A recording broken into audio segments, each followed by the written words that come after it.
नमस्कार मेरे YouTube परिवार और नए दर्शकों, स्वागत है आपका अंधकार का राज पर। और आप सुन रहे हैं एक डरावनी कहानी, वो भी मेरी ही जुबानी।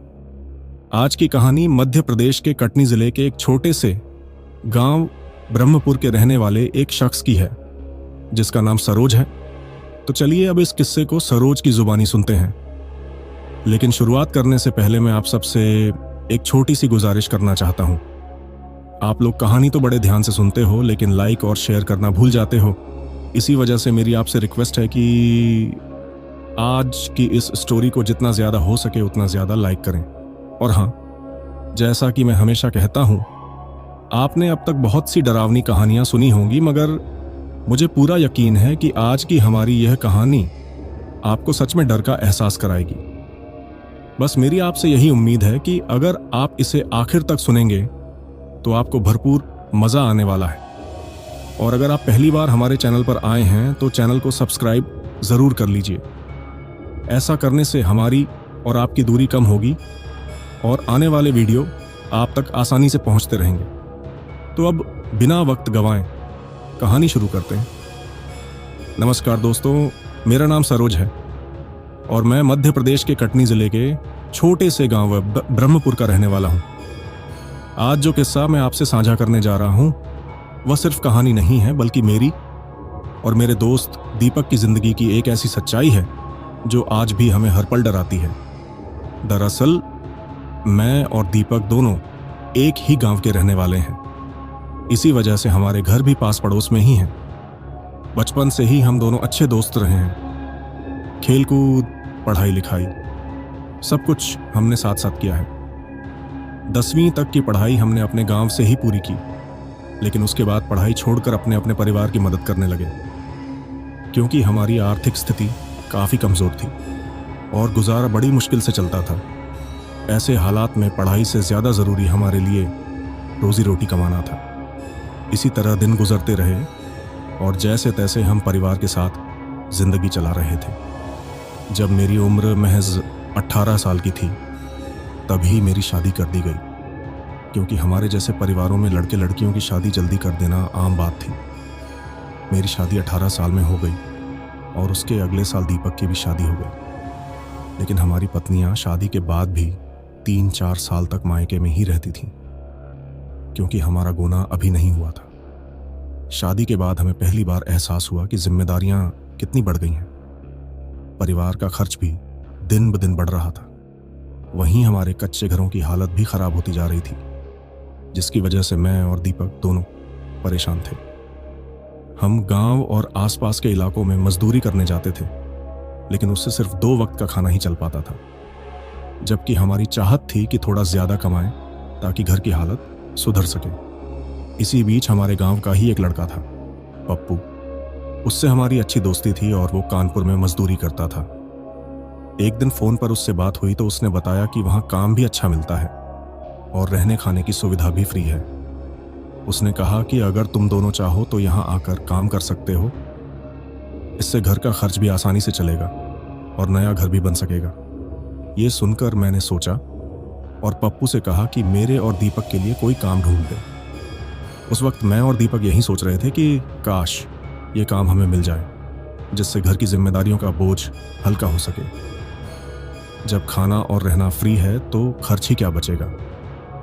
यही सोचकर हमने तय कर लिया कि अब गांव छोड़कर कानपुर जाना है। लेकिन कानपुर के बारे में हमें ज़्यादा जानकारी नहीं थी। 2 दिन तक पप्पू का कोई फ़ोन नहीं आया।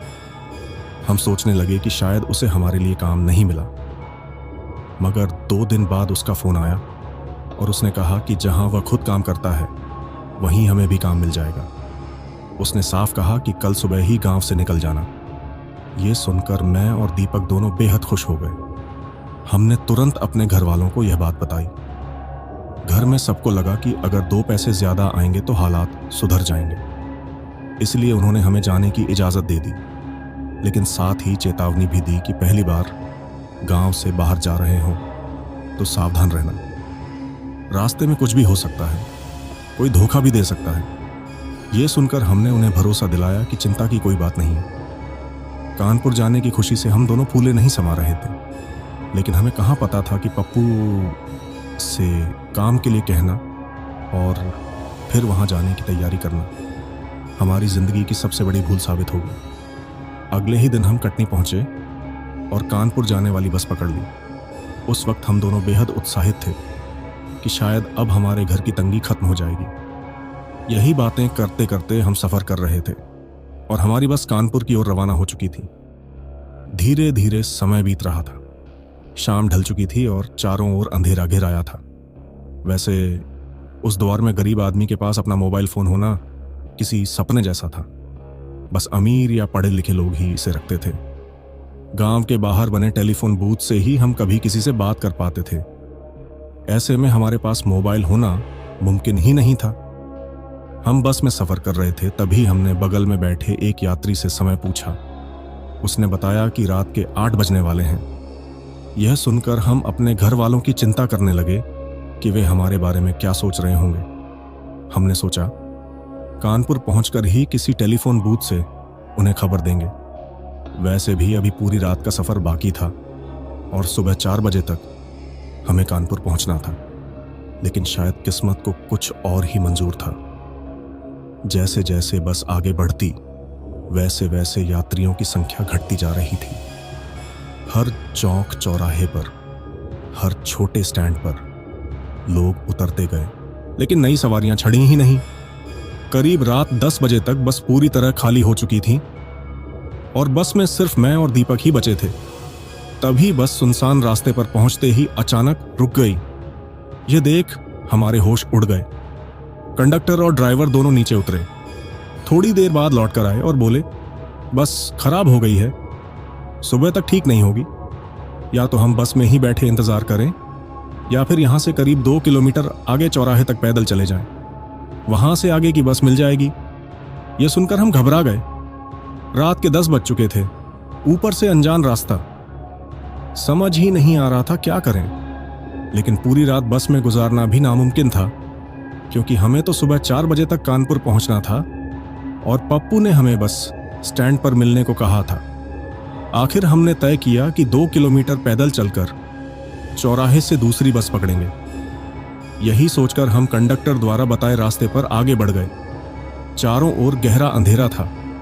सौभाग्य से हमारे पास एक छोटी टॉर्च थी, जिसकी रोशनी में हम धीरे धीरे आगे बढ़ते रहे। करीब 20 मिनट हो गए थे चलते हुए, मगर कहीं कोई हलचल, कोई आदमी, कोई गाड़ी नजर नहीं आ रही थी। पूरा रास्ता वीरान था। यह सोचकर हमें हैरानी हो रही थी कि भला एक हाईवे की सड़क रात में इतनी सुनसान कैसे हो सकती है। हम दोनों आपस में बातें करते हुए आगे बढ़ते गए। तभी थोड़ी दूरी पर हल्की रोशनी टिमटिमाती दिखाई दी। यह देखकर उम्मीद जगी कि शायद वहां हमें मदद मिल जाए। भूख भी सताने लगी थी और थकान से भी बुरा हाल था। सोचा यहां से चौराहे की दूरी भी पता चल जाएगी और अगर कोई ढाबा होगा तो खाना भी मिल जाएगा। हम उस रोशनी की तरफ बढ़े और जाकर देखा तो सड़क किनारे एक ढाबा था। रोशनी उसके बाहर लटकी लालटेन से आ रही थी। शायद बिजली न होने के कारण वहां लालटेन जलाई गई थी। हम दोनों ने राहत की सांस ली और ढाबे के पास पहुंचे, मगर ढाबा बंद था। उसके बाहर लिखा था, 24 घंटे आपकी सेवा में उपलब्ध। यह पढ़कर मैंने दरवाजा खटखटाया। कुछ देर बाद करीब 30 साल की एक औरत ने दरवाजा खोला। उसे देखते ही हम ठिठक गए। वह सिर्फ पेटीकोट और ब्लाउज पहने हुए थी। गले में एक छोटा दुपट्टा पड़ा था। न जाने क्यों हम दोनों की नजरें उसी पर टिक गईं। वो औरत मुस्कुराकर बोली, क्या चाहिए साहब? उसकी आवाज से हम ख्यालों से बाहर आए। हड़बड़ाकर मैंने कहा, हमारी बस यहां थोड़ी दूर खराब हो गई है। यह रास्ता अनजान है और रात के 11 बजने वाले हैं। समझ नहीं आ रहा कहां जाएं। ऊपर से भूख ने तो हालत खराब कर रखी है। अगर कुछ खाने को मिल जाए तो दिमाग ठिकाने पर आए। यह सुनकर औरत फिर मुस्कुराई और बोली, दरवाजे पर ही खड़े रहोगे क्या? अंदर आ जाओ, मैं अभी गर्म गर्म खाना बना देती हूं। यह सुनकर मैंने और दीपक ने एक दूसरे की तरफ देखा और अंदर चले गए। उसने हमें एक कमरे में ले जाकर सामने रखी खाट पर बैठने का इशारा किया। कमरे से सटा रसोई घर था। वहां उस औरत के अलावा हमें कोई और नजर नहीं आया। यह देखकर मैं सोच में पड़ गया कि क्या वह अकेली रहती है। तभी उसने मेरी तरफ देखते हुए कहा, क्या हुआ साहब, यही सोच रहे हो ना कि मैं अकेली रहती हूँ? नहीं, मेरे पति भी यहीं रहते हैं, बस आज किसी काम से बाहर गए हैं। चिंता मत करो। बताओ, तुम्हारे लिए क्या बना दूं? मैंने कहा, कुछ भी आसान सा बना दो जो रात में झटपट तैयार हो जाए। वह हंसते हुए बोली, ठीक है साहब, आप दोनों थोड़ी देर इंतजार कीजिए, अभी खाना लेकर आती हूं। इतने में मैंने देखा कि दीपक उस औरत को बड़ी अजीब नजरों से देखे जा रहा था। मैंने धीरे से उसे धक्का दिया तो वह संभलते हुए बोला, हाँ, जो भी झटपट बन सके वही ले आओ, भूख से बुरा हाल है। औरत फिर मुस्कुराई और बोली, जी साहब, आप आराम से बैठिए। हम दोनों खाट पर बैठ गए और वह रसोई में चली गई। उसके जाते ही मैंने दीपक से कहा, यह क्या हरकत थी? इस तरह घूर क्यों रहे थे तुम? दीपक ने शरारती लहजे में कहा, अरे यार, जमाने से परे मत रहो, हम जवान हैं, पत्नी भी हमारे पास नहीं रहती। अब ऐसी हालत में अगर कोई अधनंगी औरत सामने आ जाए तो नजरें कैसे हटेंगी? और ये तो वैसे भी गजब की लग रही है। यह सुनकर मैं छिड़कर बोला, बकवास बंद करो, आधी रात को खाना बनाने को तैयार हो गई, यही काफी है, बेकार की बातें मत सोचो। इसी बीच रसोई से बर्तनों की आवाज आने लगी। दीपक बोला, तू यहीं बैठ, मैं अभी आता हूं। मैंने पूछा, कहां जा रहे हो? वह हंसकर बोला, रसोई तक ही, उसे खाना बनाते देख लूंगा। मैंने डांटते हुए कहा, दीपक बस करो, लेकिन वह मेरी बात अनसुनी कर रसोई की ओर बढ़ गया और दरवाजे पर खड़ा होकर छुपकर उस औरत को देखने लगा। मैं भी उसके पीछे गया। देखा कि औरत चूल्हे पर खाना बना रही थी। बर्तन पुराने और मैले कुचैले थे, जैसे महीनों से ठीक से धोए ना गए हों। तभी मेरी नाक में एक अजीब भयानक बदबू घुस गई। ऐसा लग रहा था मानो किसी सड़े गले जानवर की भयानक बदबू फैल रही हो। बदबू इतनी खतरनाक थी कि वहां एक पल भी ठहरना मुश्किल था। मगर वो औरत बिना हमारी तरफ देखे चुपचाप खाने बनाने में लगी हुई थी। यह देखकर मैंने कहा, अरे सुनिए, ये कैसी बदबू आ रही है? लेकिन उसने जैसे हमें सुना ही नहीं। फिर मैं दीपक की तरफ देखते हुए बोला, चलो यहां से। ये कहते हुए मैंने उसका हाथ पकड़कर बाहर की तरफ खींचा और बोला, मुझे यहां बिल्कुल खाना नहीं खाना। तुमने महसूस किया ना कितनी भयंकर बदबू थी, और बर्तन भी ऐसे लग रहे थे जैसे बरसों से धोए ही ना गए हों। इतना गंदा खाना तो मैं नहीं खा सकता। मैंने दीपक की तरफ देखते हुए यह कहा, मगर वो जैसे किसी गहरी सोच में डूबा हुआ था। यह देख मैंने कहा, क्या हुआ दीपक, तुम्हें क्या परेशानी है? कुछ अजीब लग रहा है क्या? यह सुनकर दीपक मेरी तरफ देखते हुए बोला, यार, मुझे बड़ा अजीब लग रहा है। मैंने हैरानी से पूछा, अजीब? कैसा अजीब? दीपक ने धीमे स्वर में कहा, पता नहीं क्यों, मगर कुछ गड़बड़ तो है। वो औरत कुछ लाल रंग का बना रही थी। ऐसा प्रतीत हो रहा था जैसे कोई मांस हो, और उसके पास रखी थाली में खून के धब्बे भी नजर आ रहे थे। मुझे तो लग रहा था कि शायद हमारे लिए किसी जानवर का मांस पकाया जा रहा हो, और ऊपर से वो बदबू। वहां एक पल भी ठहरना असंभव था। यह सुनकर मैंने कहा, तुम कैसी बातें कर रहे हो? हाँ, बदबू तो थी, शायद कोई चूहा भी मर गया होगा रसोई में, पर जैसा तुम सोच रहे हो वैसा कुछ नहीं। दीपक बोला, मगर मुझे तो ऐसा ही लग रहा था। हम दोनों इसी विषय पर बातें कर रहे थे कि अचानक पीछे वाले कमरे से अजीब सी आवाजें आने लगीं, जैसे कोई वहां सामान उठाकर जोर जोर से इधर उधर फेंक रहा हो। हम दोनों हैरान रह गए, क्योंकि उस औरत ने तो कहा था कि उसके पति कहीं बाहर गए हुए हैं, तो फिर अंदर कौन है? यह सोचकर मैंने और दीपक ने एक दूसरे की तरफ देखा। मैं उठकर धीरे से कमरे के पास गया और दरवाजे के पास खड़े होकर ध्यान से सुनने लगा। भीतर से सामान फेंकने की आवाजें साफ सुनाई दे रही थीं। साथ ही ऐसा लग रहा था जैसे वहां कोई आदमी मौजूद है। तभी दीपक भी धीरे से मेरे पीछे आ खड़ा हुआ।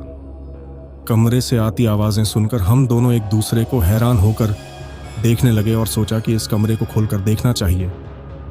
जैसे ही हमने दरवाजा खोला, भीतर गहरा अंधेरा था। हम धीरे धीरे अंदर बढ़े तो अचानक वहां अजीब सी ठंडक महसूस हुई। चारों तरफ सीलन की बदबू फैली थी, मानो कमरा बरसों से बंद पड़ा हो। तभी अचानक एक आदमी हमारे सामने प्रकट हो गया। उसके अचानक यूं सामने आने से हम दोनों घबरा उठे। हमारे दिल की धड़कनें तेज हो गईं। मैंने हिम्मत करके हकलाते हुए पूछा, आप कौन हैं? वह आदमी हमारी ओर घूरने लगा। उसकी आंखें अजीब तरीके से फटी हुई थीं और उसकी नजरें मानो हमें निगल जाने को तैयार थीं। उसका चेहरा और देखने का अंदाज बेहद डरावना था। यह देखकर दीपक घबराकर बोला, आप कौन हैं? वह आदमी डरावनी आवाज में बोला, आ गए हो ना तुम यहां, तो अब हमेशा के लिए यहीं रह जाओगे। यहां जो आता है वह कभी लौटकर नहीं जाता, यहीं का होकर रह जाता है। इतना कहकर वह जोर जोर से हंसने लगा। उसकी हंसी बेहद भयावह थी और पूरे कमरे में गूंजने लगी।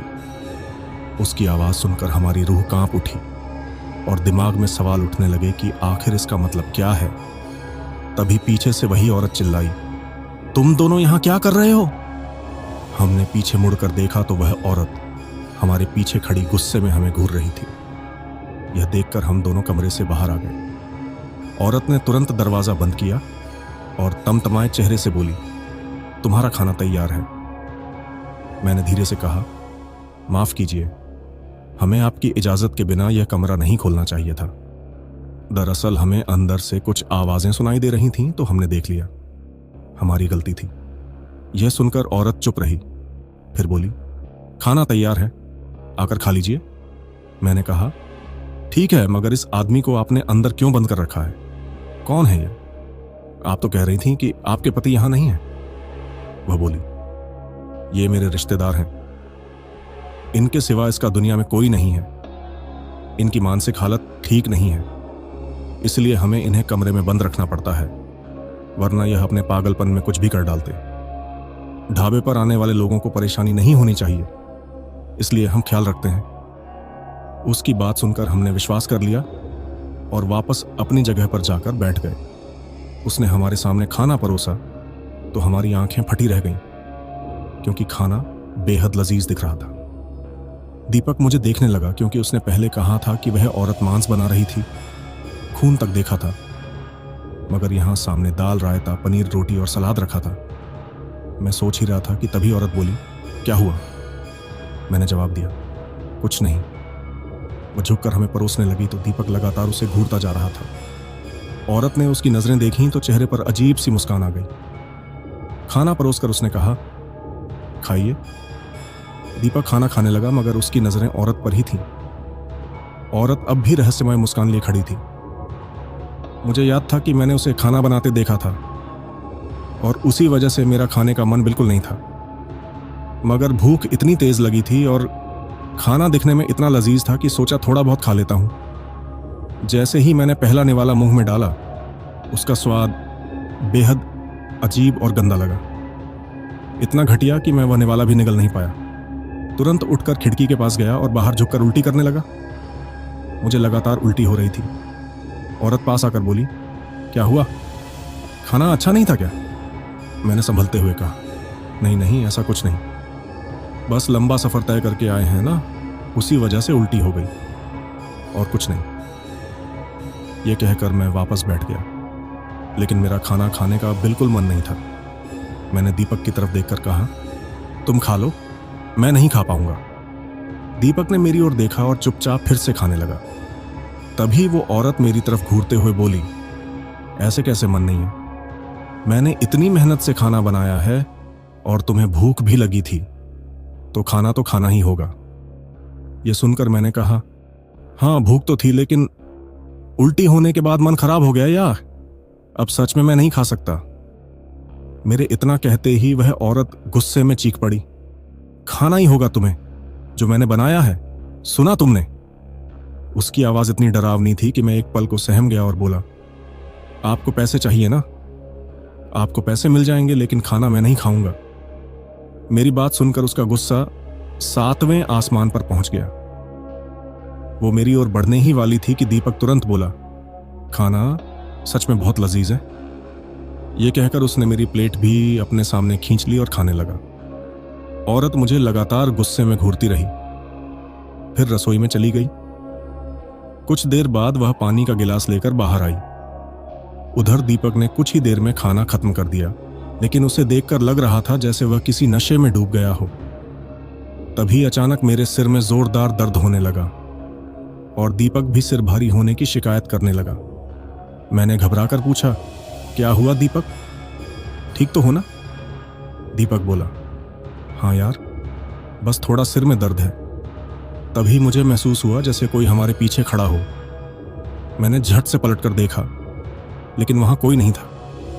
तभी खिड़की की ओर ध्यान गया। ऐसा लगा कोई हमें देख रहा हो। गौर से देखने पर कोई नजर नहीं आया। फिर लगा जैसे कोई परछाई खिड़की से गुजरी हो। मैं तुरंत खिड़की के पास गया और बाहर झांका तो मेरे होश उड़ गए। वहां वही आदमी खड़ा था जिसे हमने कुछ देर पहले कमरे में देखा था। उसका चेहरा बेहद डरावना लग रहा था। मैं सिहर उठा।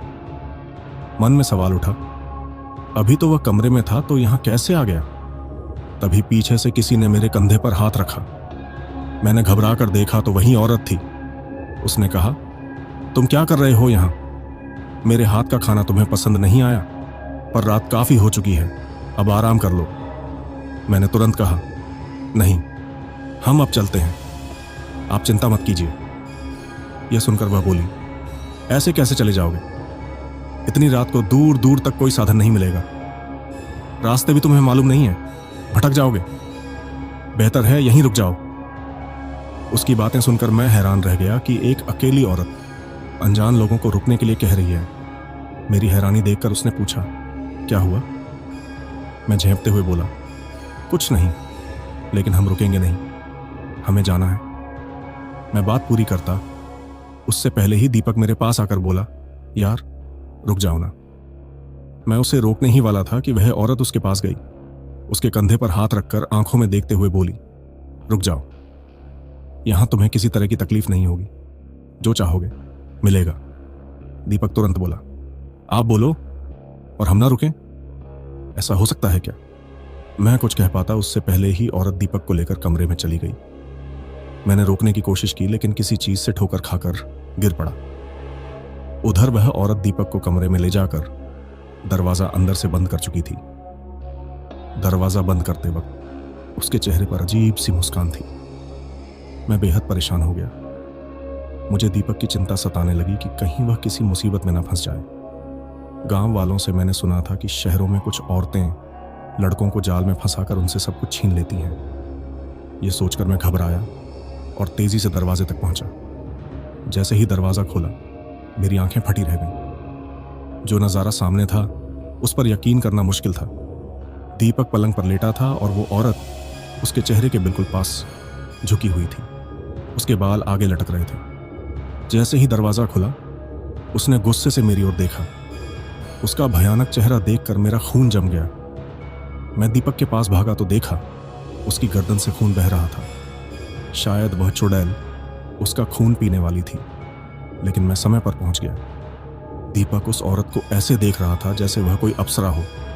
मैंने उसका हाथ पकड़कर कहा, दीपक चलो यहां से, मगर वह मेरी तरफ देख ही नहीं रहा था। तभी चुड़ैल ने मेरी गर्दन पकड़ ली और बोली, आ ही गए तुम, अब बचकर नहीं जाओगे।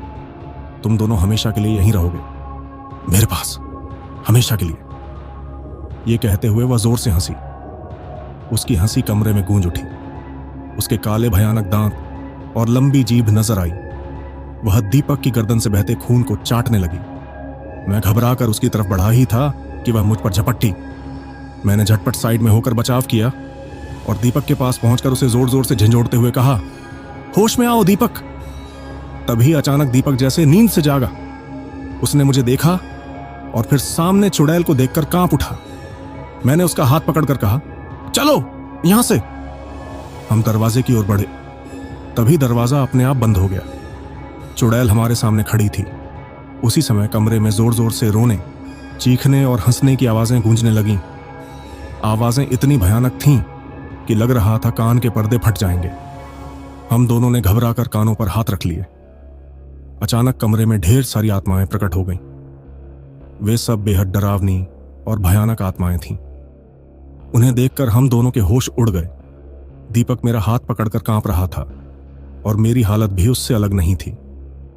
लेकिन इस समय मैं खुद को संभालने और थोड़ी हिम्मत जुटाने की कोशिश कर रहा था। समझ ही नहीं आ रहा था कि यहां से निकलूं तो कैसे निकलूं।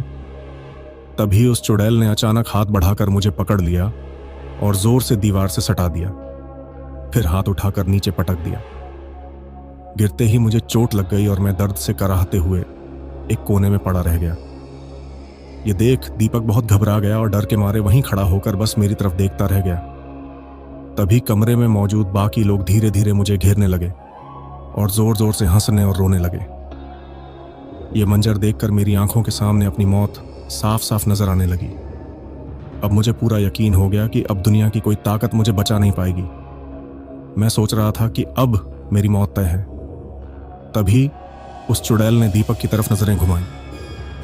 दीपक ने पहले तो डरते डरते उसकी तरफ देखा, लेकिन जैसे ही दोनों की नजरें मिलीं, न जाने कैसे दीपक अचानक उसकी ओर मुस्कुराते हुए बढ़ने लगा। यह देखकर वो औरत भी दीपक के पास आई और उसके साथ अश्लील हरकतें करने लगी। दीपक भी उसके करीब खींचता चला जा रहा था। वो उसे अपने जाल में फंसाकर शारीरिक संबंध बनाने के लिए उकसा रही थी और दीपक पूरी तरह फंसता जा रहा था। मैं ये सब देखकर अपने दोस्त को इस तरह मौत के मुंह में जाते हुए नहीं देख पा रहा था, इसीलिए दर्द से कराहते हुए भी उठने की कोशिश की, मगर उठ नहीं पा रहा था। मैंने जोर से चिल्लाकर दीपक को समझाने की कोशिश की, ये तुम क्या कर रहे हो? ये औरत नहीं चुड़ैल है। लेकिन दीपक पर तो जैसे कोई जादू हो चुका था। उसे मेरी बात बिल्कुल सुनाई ही नहीं दे रही थी। कमरे में जो अजीबोगरीब आत्माएं मंडरा रही थीं, अचानक वे सब जोर जोर से रोने लगीं।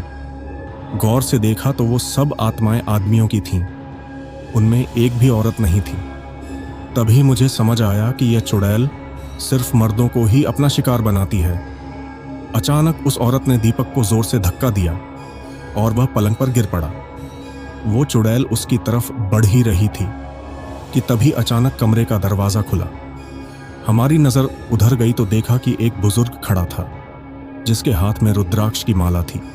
दरवाजा खुलते ही उसी माला की तेज रोशनी से कमरे की सारी आत्माएं जोर जोर से चीखते हुए इधर उधर भागने लगीं और गायब हो गईं। जैसे ही चुड़ैल ने उस बुजुर्ग की तरफ देखा तो पहले घबराई और फिर गुस्से से आंखें तरेरने लगी। तभी वह बुजुर्ग कुछ मंत्र बोलते हुए आगे बढ़ा। यह देखकर चुड़ैल गुस्से में तिलमिला उठी और उस पर हमला करने को झपटी, लेकिन उससे पहले ही उस बुजुर्ग ने रुद्राक्ष की माला सामने कर दी। उसमें से निकलती दिव्य रोशनी से चुड़ैल दर्द से तड़पने लगी और जोर जोर से चिल्लाने लगी। उसकी आवाज इतनी भयानक थी कि मेरा खून सूख गया, लेकिन उस बुजुर्ग की वजह से मेरे अंदर जीने की एक नई उम्मीद जग गई। मैं लगातार उसी की तरफ देखे जा रहा था जिसने पीले रंग के कपड़े पहन रखे थे।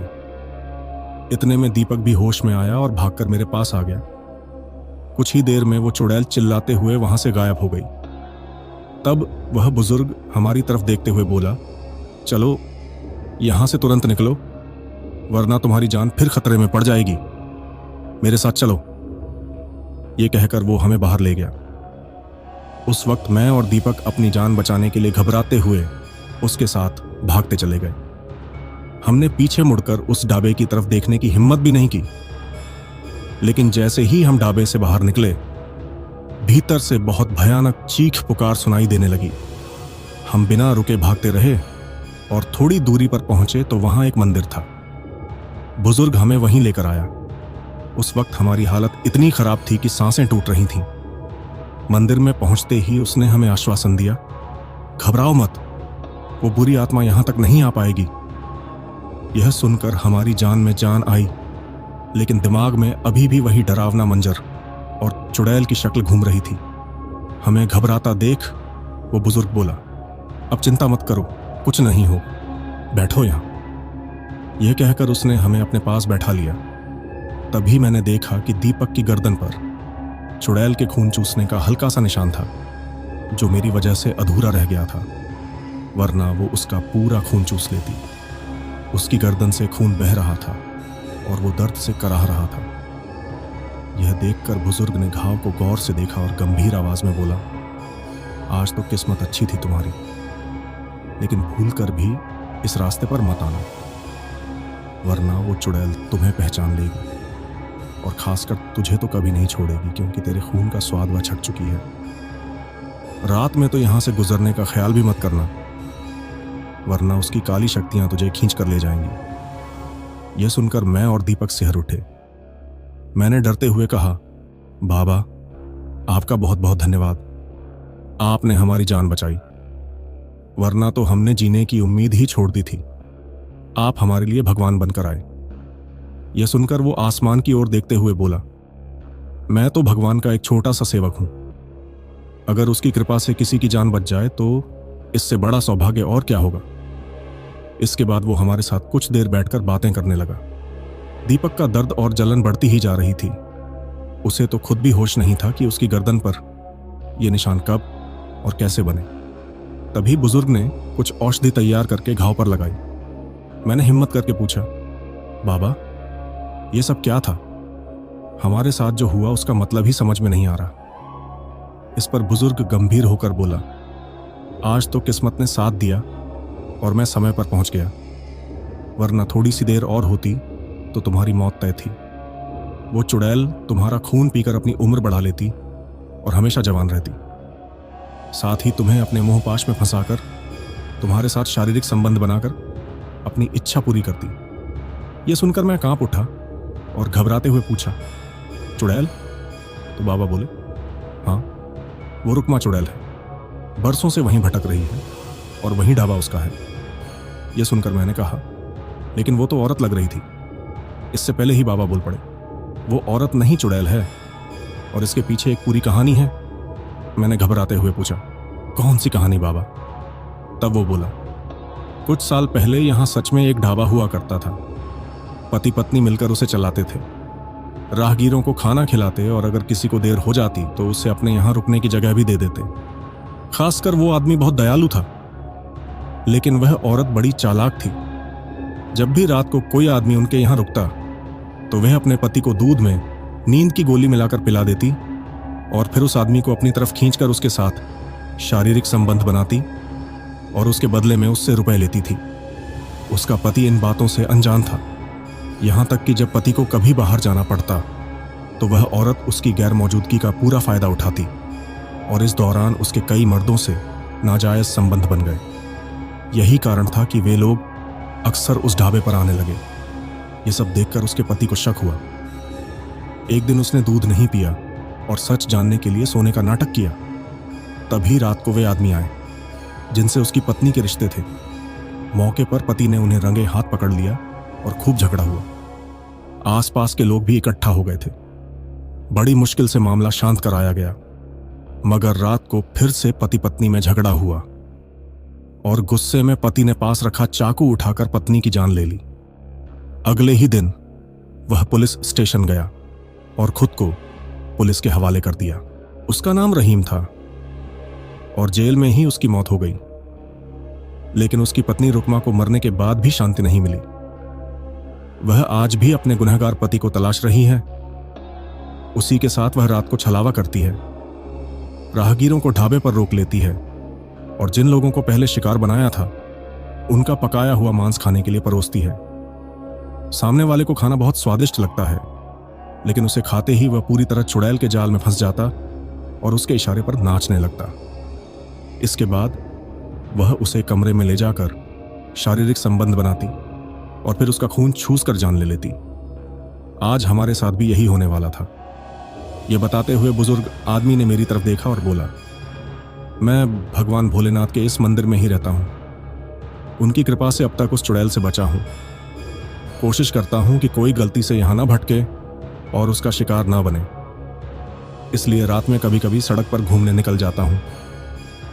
उसने आगे कहा, आज जैसे ही सड़क से गुजर रहा था तो ढाबे की खिड़की से मैंने तुम्हें उल्टी करते हुए देख लिया और समझ गया कि कोई इस चुड़ैल के जाल में फंस चुका है। भगवान को याद किया और तुरंत तुम्हें बचाने चला आया। मेरे हाथ में भोलेनाथ की यह रुद्राक्ष माला थी जिससे वह चुड़ैल डरती है। इसी वजह से वह मुझसे टकरा नहीं सकी और मैं तुम्हें बचा कर ले आया, वरना अब तक वो चुड़ैल तुम दोनों की जान ले चुकी होती। यह सुनकर हम दोनों कांप उठे। दीपक तो और भी ज्यादा डर गया था। फिर रात को उस बुजुर्ग ने मंदिर में ही हमारे सोने की व्यवस्था कर दी और हम वहीं रुक गए। अगली सुबह जब हम मंदिर से उस सड़क पर निकले तो देखा कि ढाबा खंडहर में बदल चुका था, जबकि रात को वह बिल्कुल सही सलामत था। हम दोनों डरते हुए उस ओर देख रहे थे। तभी पास आकर एक टेम्पो रुका और ड्राइवर ने हमें चौराहे तक छोड़ने की बात कही। हम दोनों उसमें बैठ गए। रास्ते में टेम्पो वाला बोला, भैया सुबह सुबह यहाँ कैसे आ पहुंचे? हम चुप रहे। वह बोला, अच्छा हुआ रात को नहीं आए, वरना उस ढाबे में रहने वाली चुड़ैल तुम लोगों को भी मार देती। उसने बताया कि रात को डर की वजह से यह सड़क सुनसान रहती है, कोई भी यहां से गुजरने की हिम्मत नहीं करता, क्योंकि चुड़ैल अपनी काली ताकत से लोगों को दूर से ही अपनी ओर खींच लेती है। वह टेम्पो वाला अपनी ही धुन में कहानी सुनाता जा रहा था, जबकि हम दोनों बस घबराकर एक दूसरे को देख रहे थे। उसकी बातें और बाबा की कही बातें जोड़कर हमें समझ आया कि बस वाले ने जानबूझकर रात में हमें उतार दिया था। दरअसल वह रुकमा चुड़ैल के डर से उस सड़क पर सफर नहीं करता था, इसलिए बस खराब होने का बहाना बनाया। तब हमें एहसास हुआ कि जो सड़क दिन में इतनी चहल पहल भरी होती है, वह रात को क्यों सुनसान लगती है। अब यह राज हमें पूरी तरह समझ में आ चुका था। फिर जब हम कानपुर पहुंचे तो पप्पू पहले से इंतजार कर रहा था। उसने देर का कारण पूछा तो हमने बस खराब होने की बात कह दी। ढाबे वाली घटना नहीं बताई क्योंकि यकीन नहीं होता। उस रात का खौफ हमारे अंदर बैठ गया था, लेकिन धीरे धीरे काम में व्यस्त होते गए और पप्पू के साथ गांव शहर के चक्कर लगाते रहते, मगर बस की बजाय अब अक्सर ट्रेन से सफर करने लगे। इस घटना को 13 साल बीत गए हैं, लेकिन लगता है जैसे कल ही की बात हो। आज भी कई बार रात में नींद खुल जाती है तो ऐसा महसूस होता है मानो वो चुड़ैल हमारे पास बैठी हो और गुस्से में घूर रही हो। तो दोस्तों, यह थी हमारी आज की कहानी। कहानी कैसी लगी कमेंट बॉक्स में ज़रूर बताइए, और अगर अभी तक चैनल सब्सक्राइब नहीं किया है तो जल्दी से कर लो, क्योंकि आपका छोटा सा सहयोग मेरे लिए बहुत मायने रखता है।